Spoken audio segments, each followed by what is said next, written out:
kidding. When the first SkyActiv came out, we had one that had a cooling fan issue where the cooling fans weren't kicking on. Right. And under unique circumstances, two ever at the time had ever had this. One was one that was coming across Mexico. And if it was sitting in a very long period of time with extreme heat, yeah.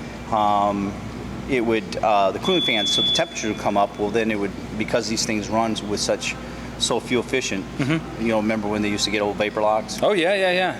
Well, that's kind of what would happen. Well, the engineer from Jacksonville came back over here and he looked at it, and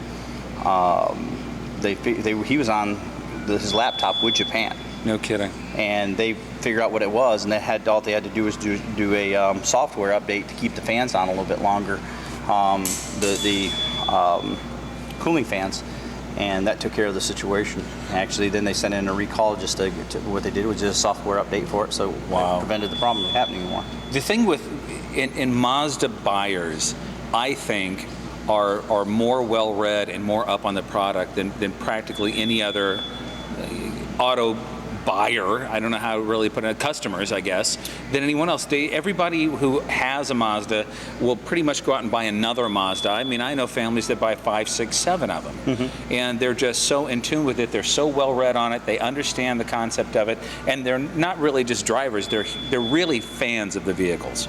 Well, the Mazda does a couple of things I think real well with that. Now, one of them is that they put the information out there with the bloggers and will attack anything that somebody has in explaining, well, this is what the circumstance that was going on, or this particular car may have this particular problem with it, and what's usually the cause of it.